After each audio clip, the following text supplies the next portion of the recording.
are in listen-only mode. Hello everyone, and welcome to this very special English Australia webinar on training new and experienced teachers and making the most of the coursebook lessons.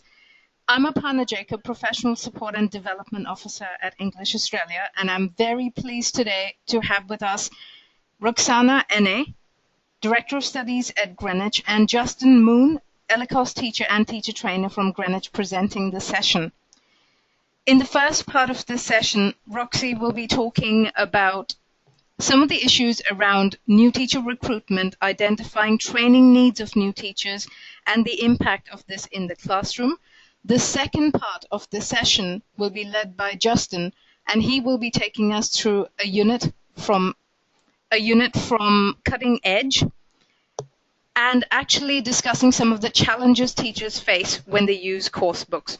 Now, just to introduce our presenters today, Roxana is the Director of Studies at Greenwich English College, and she's been in that position for about 6 years now, over 6 years actually.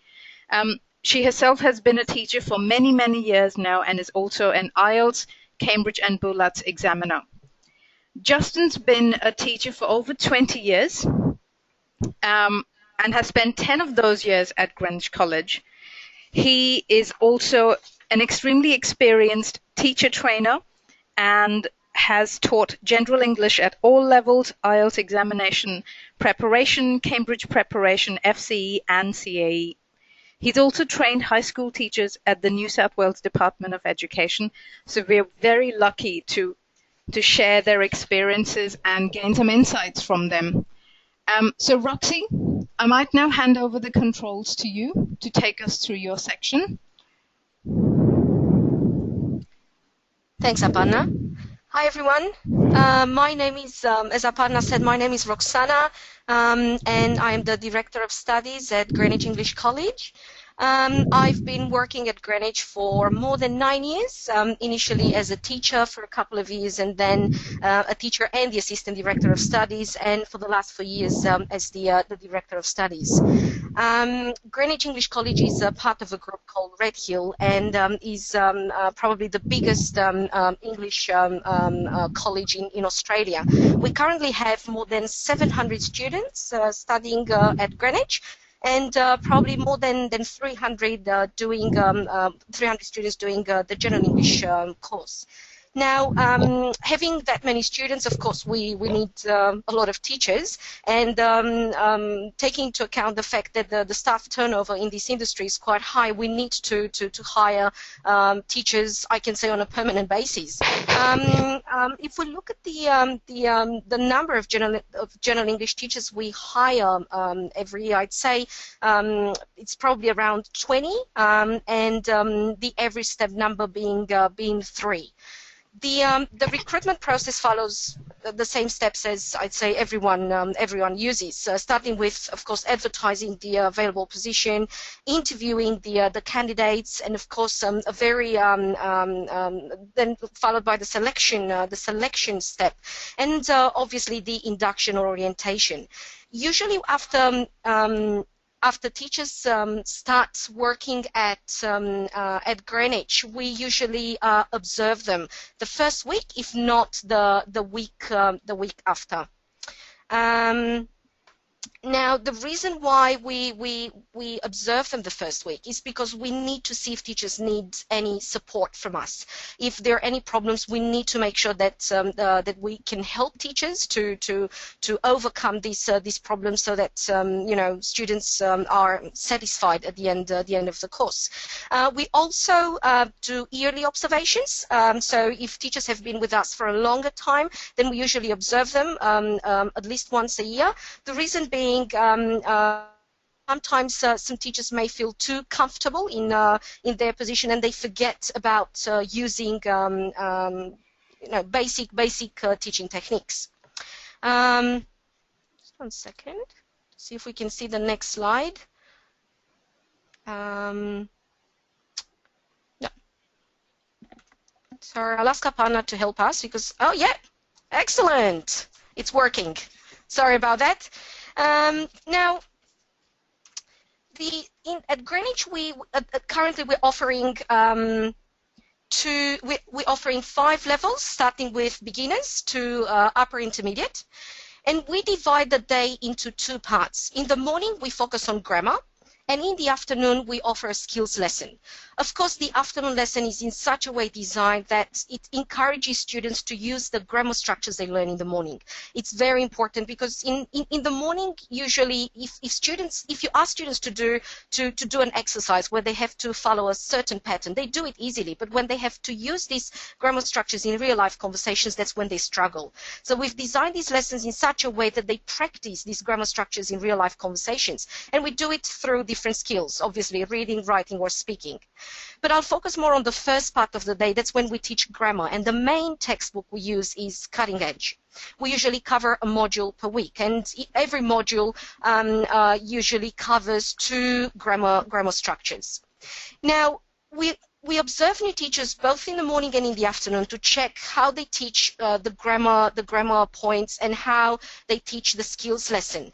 And when observing teachers in the morning, we've noticed some common problems. And after that, we organized a lot of professional development sessions to help teachers fix these problems, and of course to make their life easier and to have happy students at the end of the course.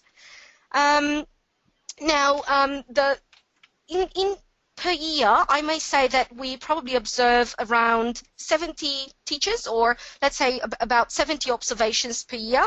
Following these observations, we created a list of problems we've noticed. Let me see if we can move on to the next slide. I hope it works. It's a bit slow, sorry about it. Come on.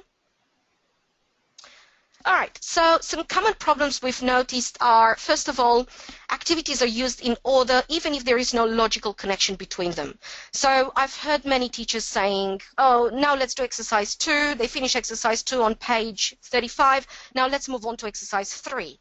And students sometimes maybe exercises are not well connected, and students don't see the purpose of doing 2 exercises on 2 different things. So if we don't explain the reason why we're doing the next exercise, or then the students don't see the purpose behind this activity.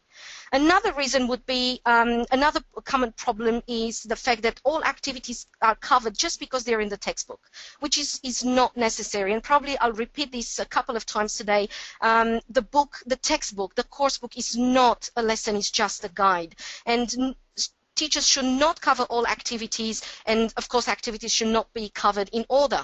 The only reason for this is then if they focus on details that are not relevant, that may shift students' attention from important to less important points, and that can have a negative effect on their motivation, as they may feel overloaded with irrelevant details at that stage. Another point I would like to point out is the fear of spending too much time setting up the activities, and I've noticed this on so many occasions.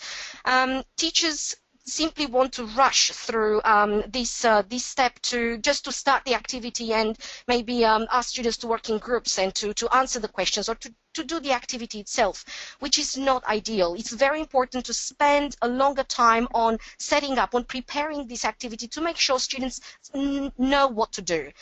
Sometimes teachers forget to elicit information from students. They forget to model the exercise. And the last but not the least, even when they check the answers, they simply tell students if the answer is correct or not, but they don't personalize the answer to make sure the students are able to use those structures in real life conversations. By personalizing the answer, students can easily remember the grammar structure.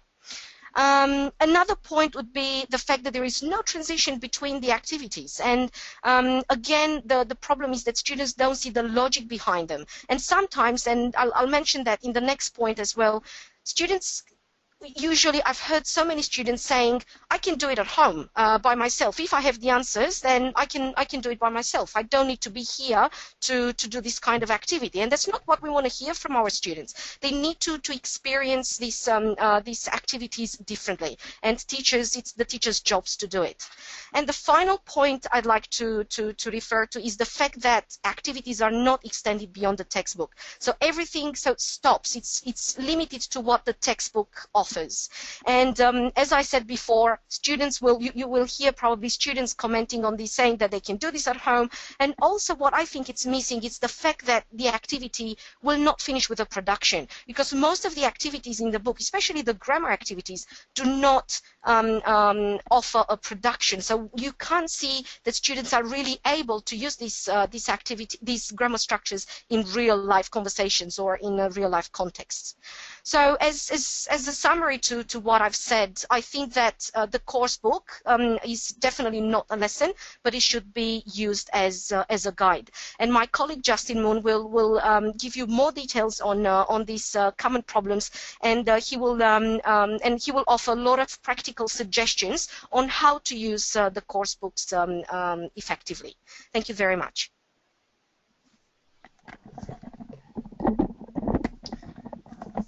Alrighty, thank you, Roxy. Hi everyone, I'm Justin. Greenwich is a big school and we're in a very competitive industry, and the pressure to provide a quality service is obviously very high as well. We have a highly movable, mostly casualised workforce in this industry, and as Roxy said, a lot of our new teachers come in at step 3. There's still an awful lot to be learned. We match this with the expectation that students have that they'll receive a textbook. It's that tangible sign that I'm a student, I've got a book, and of course we want to honour that. Textbooks can range from quite poorly structured and presented through to very, very good, but we know that none of them is actually perfect. So teachers can become a little bit reliant or simply lack the guts or the know-how to step out from the text, and I'll be coming back to that idea of stepping out. So today what I want to look at is some of the common problems that we perceive when teachers are using these textbooks. Then I'll talk about some general methodology and some ideas there, and following we'll look at some concrete examples through the Cutting Edge Chapter 13. So hopefully you've been able to print that out, or you've got it available there on your desktop so you can look at it. If not, that's not a problem. More information will also be available on the website after this presentation.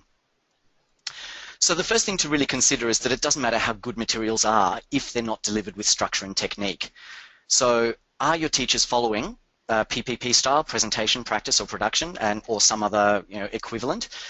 Often the activities in the textbook are just one part of that structure, but they don't actually form a cohesive or coherent lesson.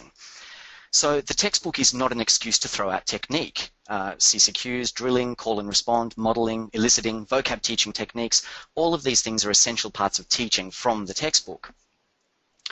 So some of the things that we've noticed, both Roxy and myself, when we observe teachers, is that the teacher may feel compelled to do everything. What do you tell your teachers about using the textbook? Is there an implicit understanding that they should use the textbook completely? We refer to it as a scaffold or a sampler box, but not everything is going to suit your class, and it will depend on culture, age, the gender, the social health. And depending on those factors, you're going to need to modify or replace or embellish parts of the text. Of course, that takes time, and of course, teachers don't have a lot of time, but if you just go through step-by-step on the textbook, you're almost guaranteed to not be producing particularly cohesive or well-structured lessons. The other thing that can happen is that teachers are caught out by problems in the exercises, and as I mentioned, no textbook is perfect. There can be ambiguity, there can be misleading examples, there can be errors. I think it's really important that when we are using the textbooks, the teachers actually do the exercises themselves. In that way, they can run through any potential problems, and of course, because they need to be developing introductions, extension questions, and examples that can be used as they teach. The next set of problems, the teacher may feel constrained by the material. I've got to do it because it's in the textbook.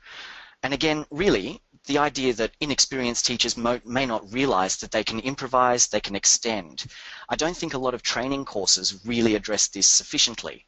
Certainly maybe through the CELTA, there's work on textbooks, but there's also a lot of development of own lessons, and I think there needs to be a combination of both, that actually within the text, teachers are still modifying, giving more information, using realia, etc.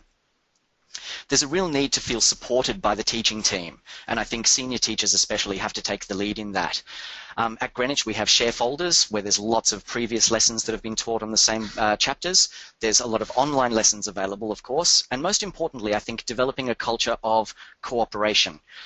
Sharing materials, being able to discuss lessons, having nerdy, vocab questions and grammar questions, and not feeling afraid to actually say, hey, what's a better way of teaching this? How can I do this in a different way?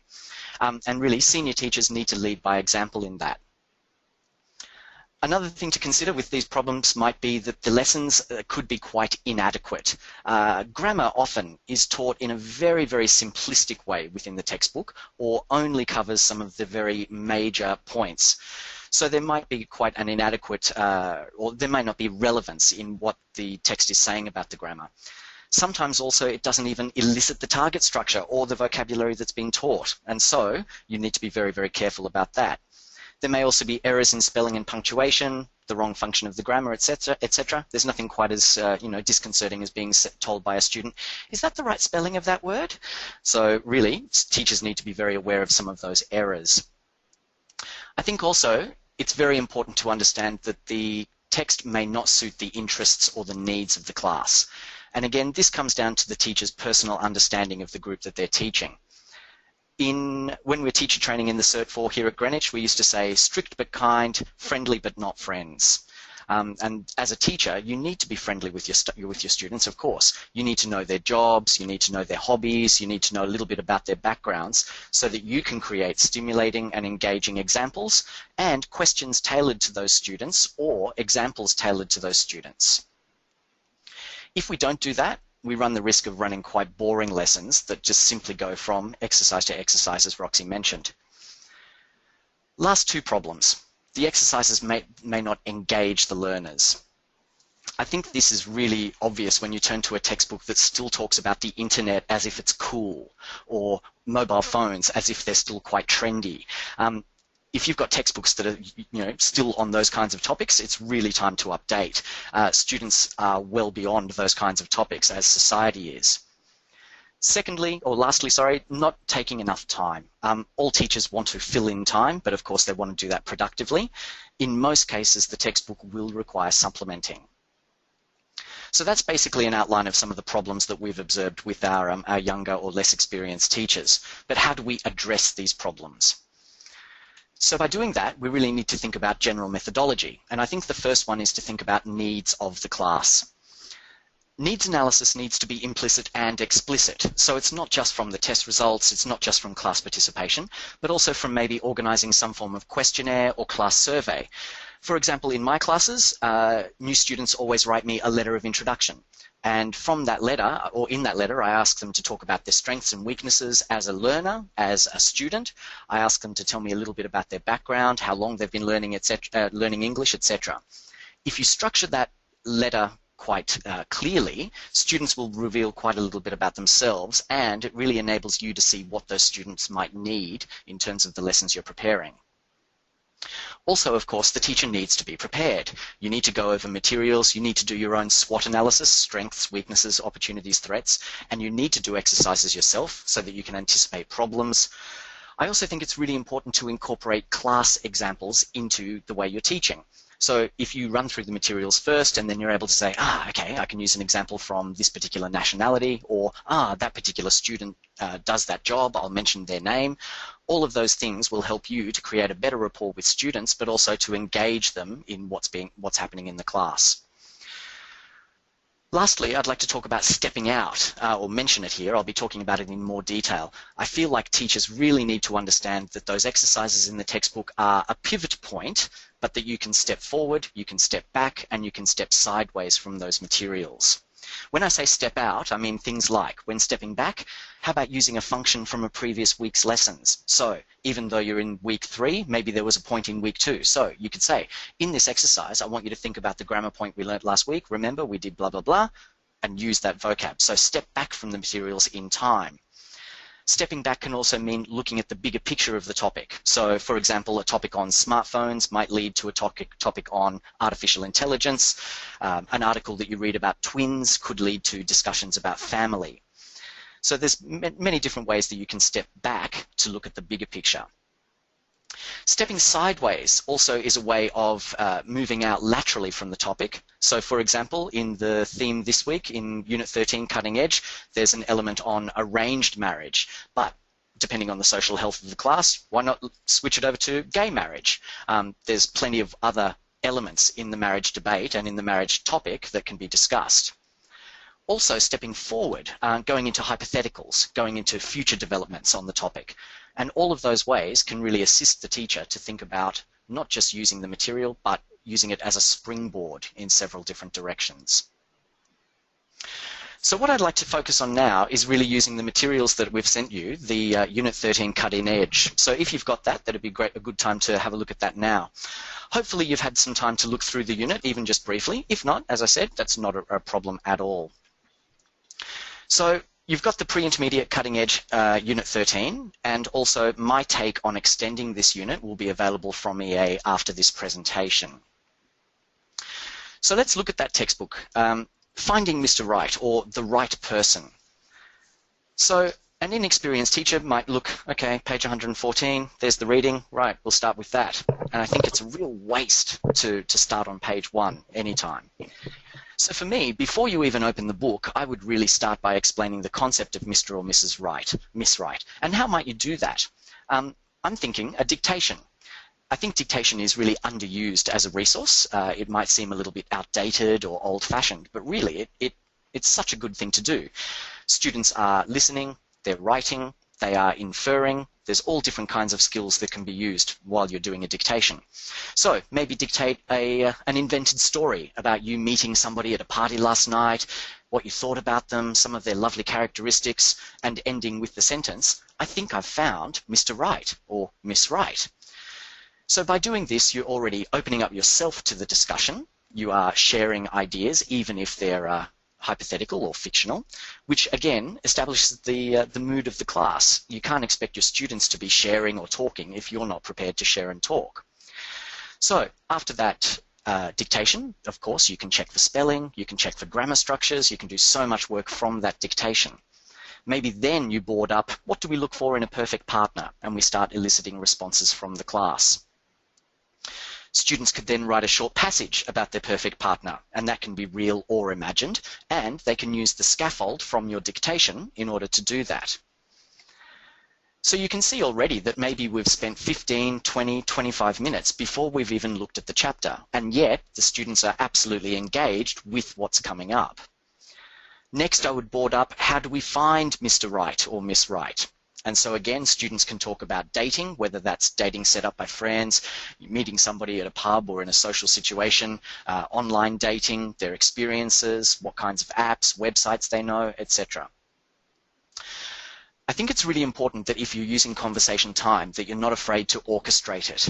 Remember, conversation in the real world, in your first language, is a very organic process, but for our students, it's not usually that organic.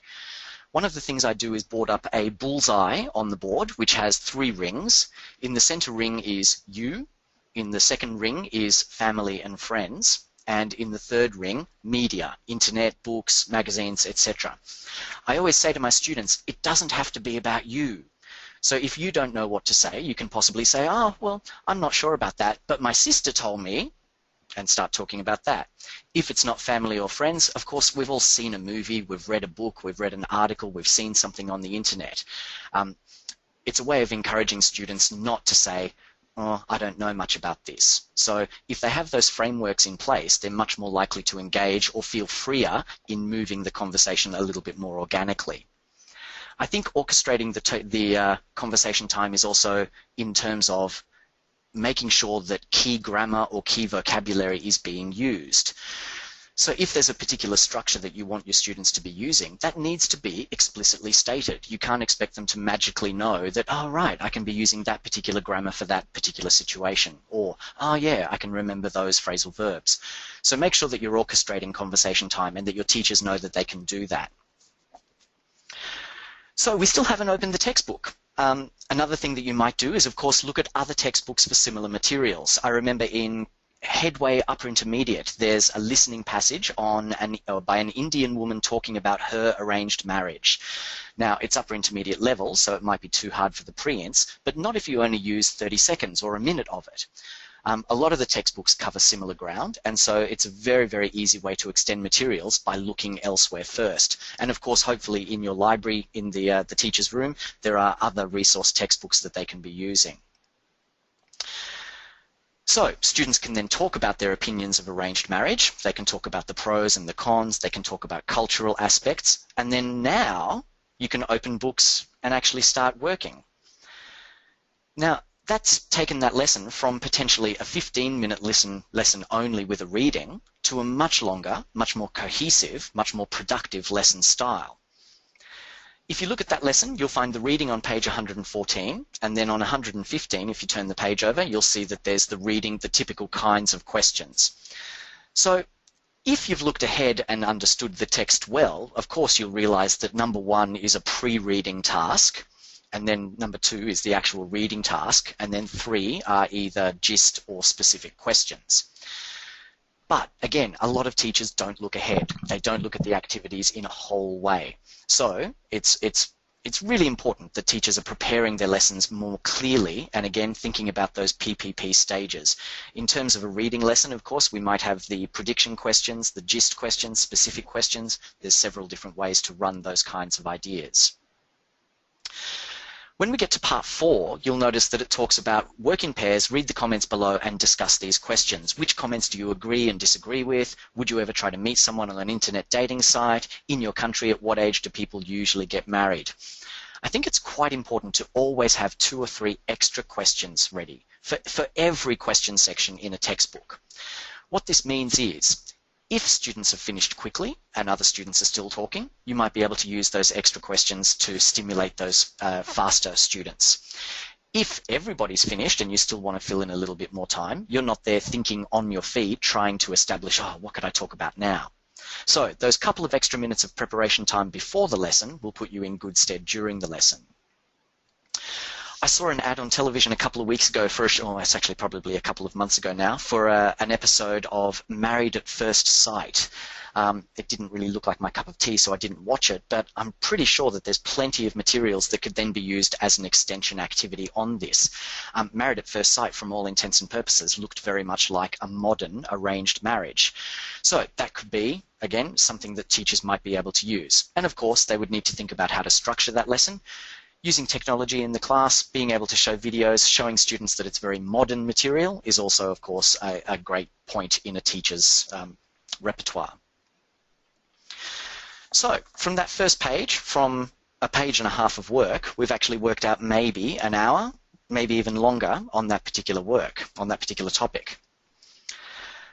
So as we mentioned earlier, the PPP style often flies out the window, and again, an inexperienced teacher might feel tempted to go straight on to vocabulary, personal choices. Let's look at exercise 2. Now, you might be able to get away with that, but probably a lot of students are still thinking, hang on, what's the connection? You need to be able to build into your lesson plan the ways you introduce these particular ideas. So the segue, the linking idea really needs to be emphasized for new teachers. This particular activity, personal characteristics, is obviously linking into the idea that when we're talking about Mr. or Mrs. Right, we're going to be using adjectives, and we're going to be using adjectives that describe their persona. Now, that might seem very obvious to us, but again, for the student, they may need to be carried through that connection. I think there that it might be a good idea also to look at the negatives, because if you find those 10 words or so not enough, you could also do the negative prefixes or the negative words. So if you board up those as well, that list of 10 words suddenly goes into a list of 20. what I find is that generally, after many years of teaching, in general English, we're always focusing on the happy. We talk about how to describe people well, but we often don't describe the negative elements of a person's character. That's very nice if you only want your students to say nice things about you, but it's not very realistic to only be talking about the good side of things. So by introducing negative prefixes or antonyms there, you might be able to also expand their vocabulary. That could also lead on to a future lesson on negative prefixes. So you can see that part of the job is planting seeds so that teachers are able to then plan for, yeah, I can cover that tomorrow. Okay, that's another whole section that is stimulated from the textbook but isn't necessarily in the textbook. Now, if I was doing this one, I would do the exercises as they are, but of course I would extend them with the negative vocabulary as well. And then the next thing I would do is extend through star signs and blood types. I did a quick Google search, and in my notes you'll see the first 2 websites that I found. Both of them would be very, very useful as lesson material. So the reason that we do blood types is, of course, because most of our Asian students have no idea about their star sign on the Western zodiac, but they think a lot about blood type in terms of character.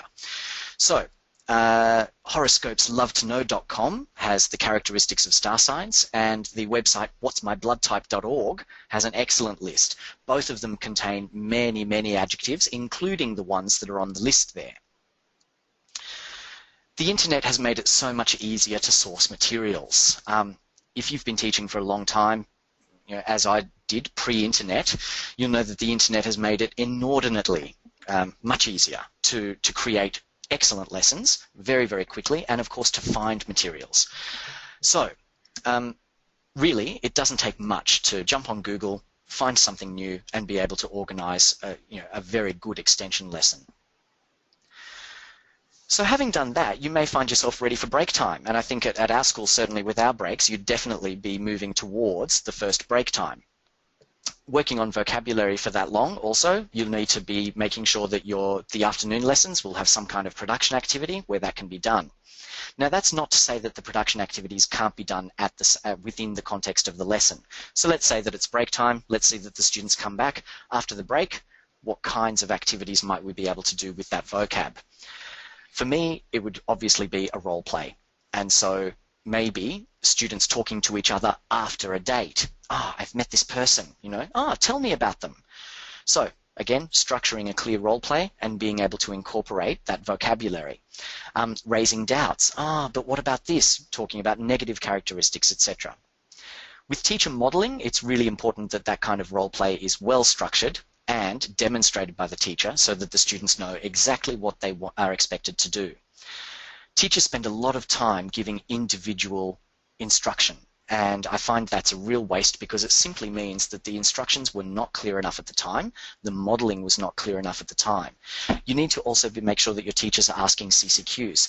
So rather than, do you understand, which is just a yes-no answer, how long do you have to speak for? 3 minutes, that's right. And which words do you have to use? Adjectives, that's right. So make sure that your teachers are eliciting from the students exactly what needs to be done. This can really save time, and of course it reduces the teacher talk time because students can then get straight onto the task and be able to work through it without needing to get confirmation from the teacher. Teacher can then be monitoring, writing down good and bad examples on the board, etc., etc. So I think also, again, as senior teachers, part of our job is to make sure that before those younger teachers are walking into class, that we're actually saying to them, how's your lesson plan going? What are you thinking of doing with that activity? There needs to be that access for more experienced teachers to help those less experienced teachers along. So let's move on, please. We're thinking about our grammar point for this chapter, present perfect continuous with how long and for and since. So we're on page 116.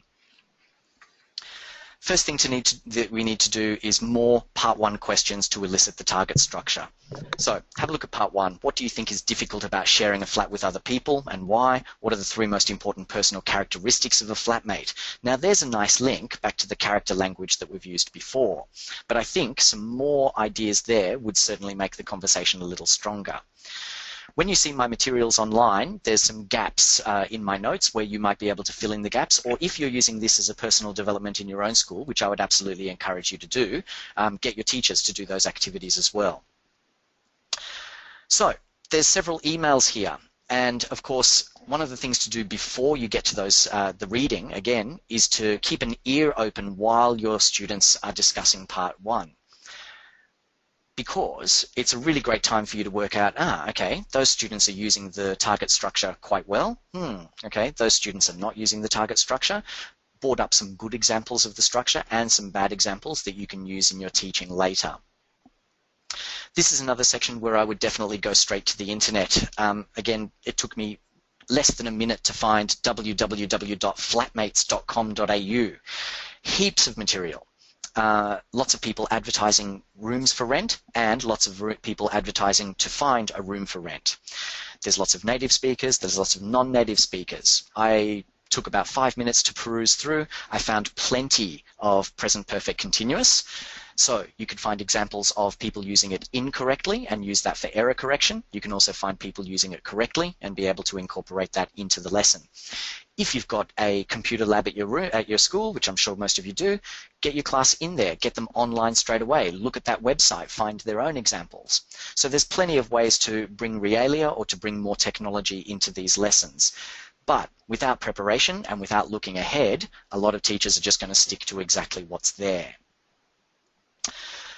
Another way of extending, of course, is to use Murphy or the Good Grammar Book or any of the other grammar resources that you might have on your shelves.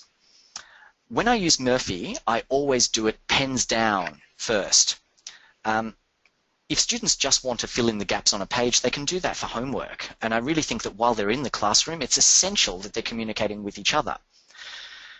By doing it pens down and actually saying to them, this task is to be done orally, what you're doing is encouraging them to talk with their partner, think about alternatives, help each other out, provide correction, or be able to give alternatives with a partner.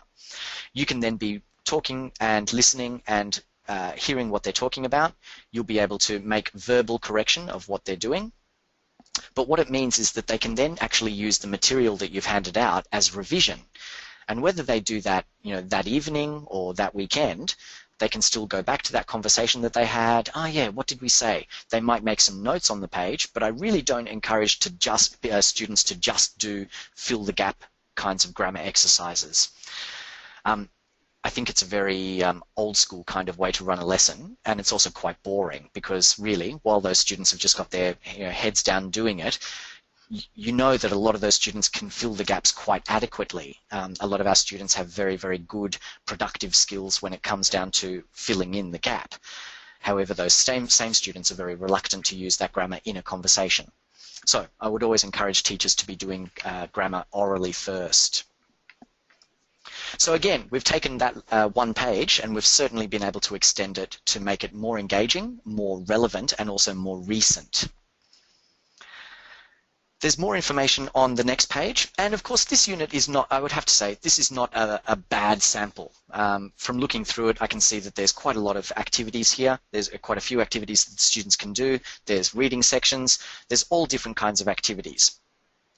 So certainly you could use the examples as is, but by extending them, you're able to engage the students more.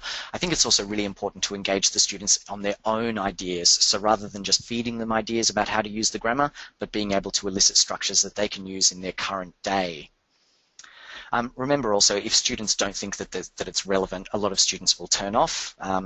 Depending on what your rules are around mobile phone use, that's usually the time that you find the students checking their Facebook status on their mobile phones, etc., under their desks. And we really want to avoid that. We want to invite them to really engage with the information and be able to look at it in a very comprehensive way, but also in a way that makes them realize, okay, I can use this stuff. I can make this happen today. So, the first section is present perfect with how long, etc. And then Grammar Focus 2, Present Perfect Continuous and Present Perfect Simple. Now, again, this is not a bad job. There's a whole page there. There are examples. There's a short reading. There's practice. But probably the introduction stage, the presentation stage, is lacking. I think it's really important that teachers understand that when they're doing a grammar point like this, firstly, to be able to elicit from the class what they already know about the structure, to have the structure on the board from the very beginning. Yeah, write it down in the corner, make sure that it's there so the students have a visual of the kind of language that they're looking at. Often the students know the structure very well, and of course it's very easy to learn structure and remember structure, but the execution of it and also understanding why the grammar is used, the contexts in which the grammar is used, that's what the teacher needs to be focusing on. So in those two grammar sections, of course, you wouldn't go over those in the same day. They would clearly be either a Monday or Tuesday or a Tuesday or Wednesday kind of time frame. You definitely need some time in between. Remember, or here at Greenwich, we've got our skills in the afternoon, and of course those afternoon lessons would be really focusing on bringing that grammar to life. So once we've gone through those pages, we're then left with a couple more exercises in the text. So the next section is on vocabulary on page 119. Again, if you just turn the page and go straight onto that from the grammar point before, students may not see the connection, or they may not be able to look at or not be able to see a reason for moving so quickly from one point to another. So the first 2 points, working in pairs and discuss, is finding a job a problem in your country? I'm sure most students will agree that part of the reason that they're in Australia is to improve their skills because of exactly that issue. And then the next question, what would be your ideal job? I wonder if you might think for a moment, what would be some of the other questions that you could ask on that topic? So if you've thought ahead, and if you've got a couple more questions, that goes from being a 2-minute conversation to perhaps being a 5 or 6 minute conversation. What I would also encourage you to do is when thinking about these kinds of introductory questions, that it's not just the opportunity for the students to speak together, but then also for you to be able to call on students to talk more generally to the class. So you might say to one of your Spanish students, so the situation in Spain isn't so good. Could you tell us about what's happening in Spain? And so students being able to share in front of the class also gets them to step out from the kind of the minutiae of their own personal experiences. Now, after both of those grammar points have been covered, then this kind of situation where we're looking more at the vocabulary is obviously more about being able to then incorporate that vocab back into those grammar points. And I think that sort of stepping back into the text and realizing the connectivity between the exercises is also really important. Now, when we're looking at this vocab, the first thing I did again was jump online and I found a graph for unemployment rates in Australia. From the one that I got was from 1972 to 2012. And you might think, oh, a graph? Well, what's that going to do? But really, Australia is the lucky country and we don't have high unemployment here. It would be great for students, again, to jump online, be able to find what is the unemployment rate in your country at the moment. Even that could then lead into an extension on comparative language. So larger than, smaller than, more than, less than. At pre-intermediate level, that would be absolutely suitable. So don't forget that you can always be incorporating other points. And remember as well that comparative may have been talked about previously. In fact, I'm sure that in this textbook it's already been covered in a previous chapter. So again, that's an example of stepping back. With the vocabulary there, they've got a website, which is great, but again, also it might be great to be able to find a current website in Australia. Seek.com has sections that you can log on to or just enter as a guest, and you can find the same kinds of information. Getting a job, your questions answered, frequently asked questions, etc. So I think seeing it in the textbook is one thing, but being able to see a real example. We're very fortunate at Greenwich. A couple of our rooms have got big screens that we can pull down and you can transfer information straight from the computer. Use that technology. Be able to get information up so that students can see, oh yeah, this is stuff that I need to consider. These are things that are relevant in my real world. I think if you're teaching things that students can't see the relevance of, they will quickly switch off. And we've all seen students, complain that this doesn't mean anything to me, this isn't relevant to me. So I think those are all very important ideas in keeping the class animated and keeping it focused. I just want to change the slide. I know we've been on the same slide for a little while. Just going back to those ideas, there's the idea of step out.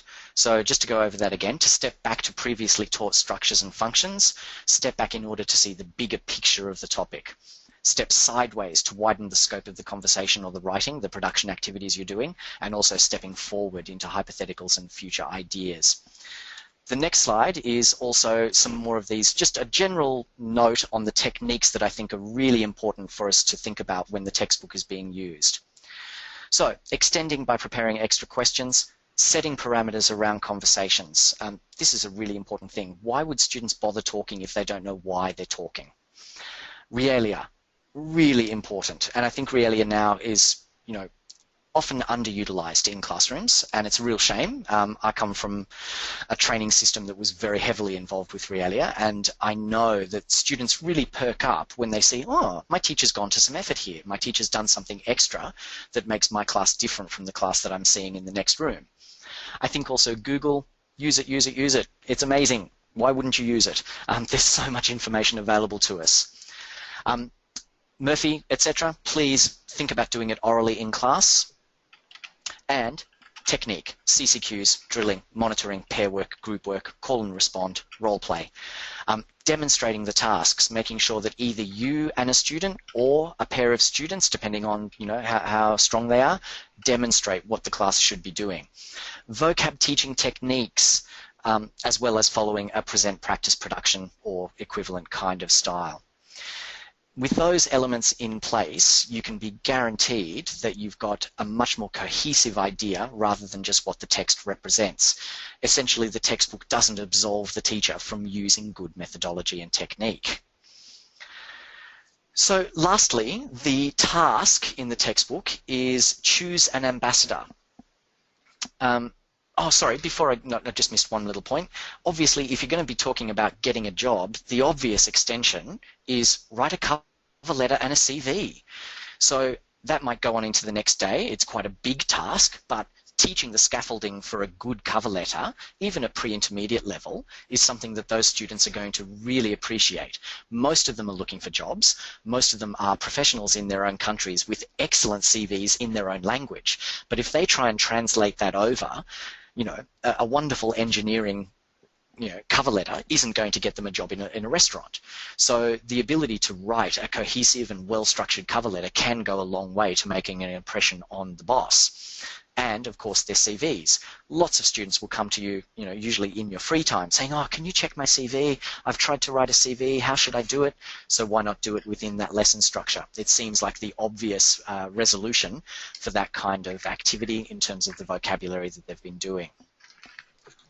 The last task on page 120 and 121, choose a possible goodwill ambassador. This is a really interesting activity. I think it could be used definitely in those production stages in the afternoon lessons. It certainly goes a little bit further, but I think in terms of still the idea of using the vocabulary of describing character, why character is important when you're choosing somebody, and again, there are quite a few good activities here. I would extend it by probably choosing a possible goodwill ambassador from your country.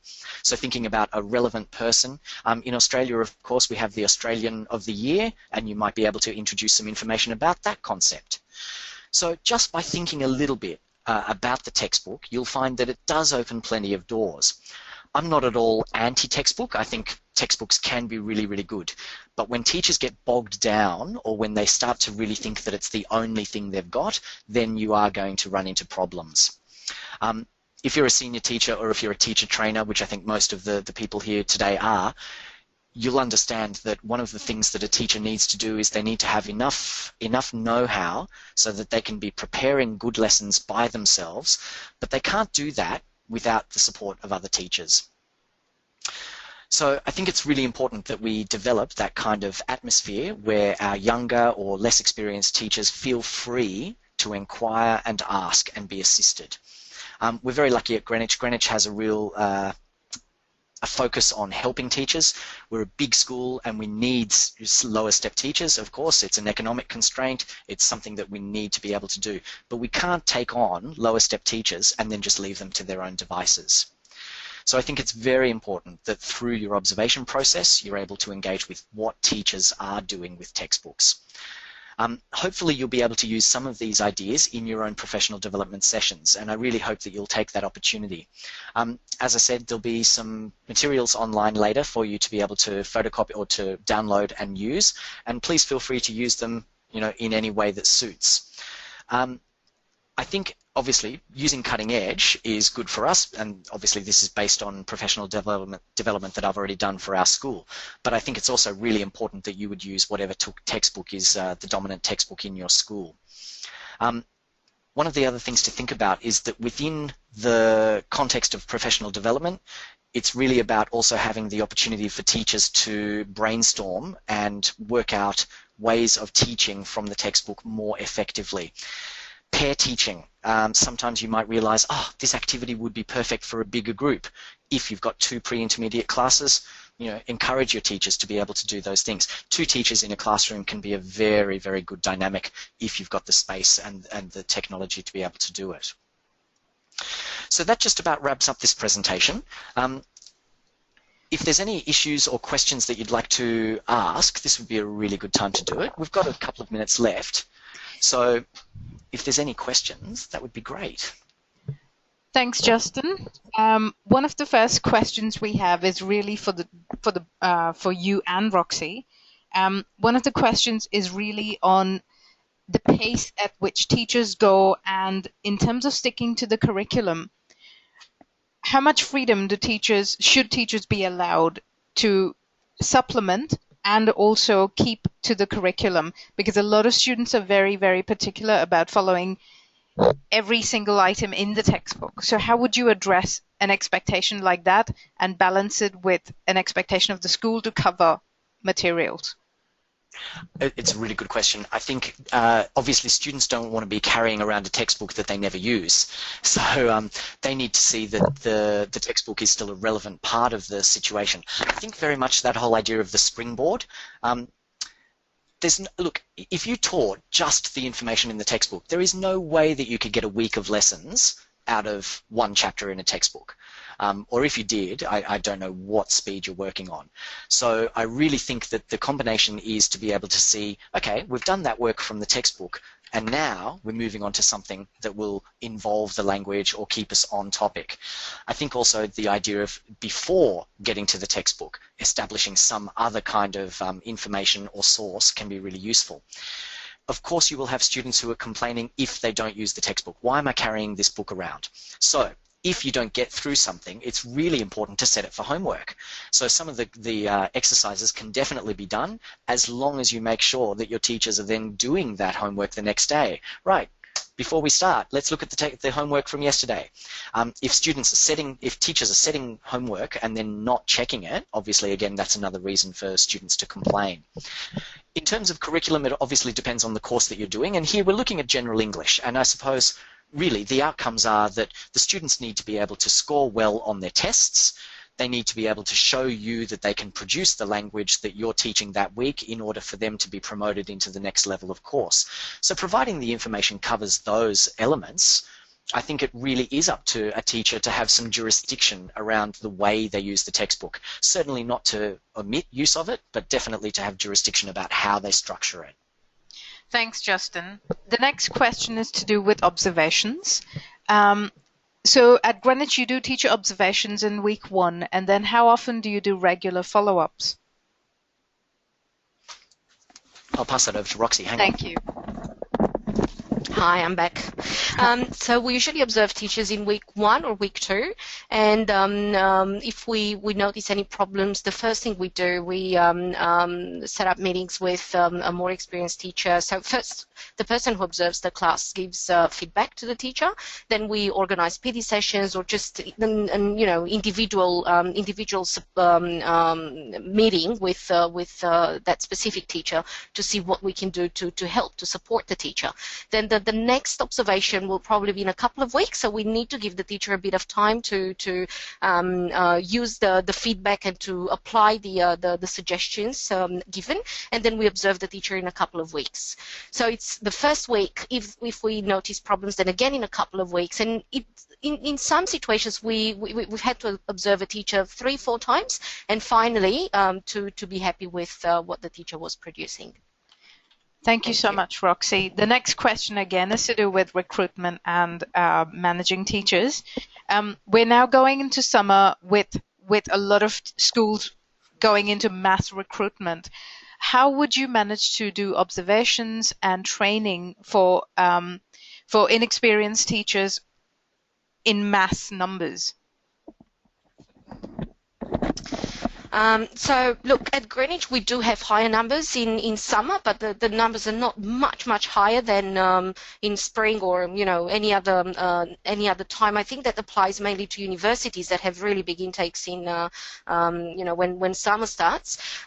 We do have higher numbers in summer, and what we usually do, we have course coordinators. I do observations, and the assistant director of studies observes teachers as well. We meet after we observe teachers, and we try to find common problems. That's what we've discussed today, and then we organize PD sessions that teachers have to attend, especially new teachers or teachers who are not that experienced. Thank you so much, Roxy. Roxy and Justin, thank you so much for coming in today to present this session. I know this is a brilliant initiative by Greenwich, and we really appreciate you sharing your insights and ideas with the rest of English Australia members. There were so many good ideas today. So what I'll now be doing is uploading the presentation and Justin's notes onto our EA website for everyone to access. This website has also, this webinar has also been recorded, so you will have access to the recordings to listen to all the brilliant ideas that were discussed today. Now, if there are no more questions, we might say goodbye for today. So once again, thank you, Justin and Roxy, for coming in. Thank you so much, everyone. Thank you too. Thanks. Bye. Bye.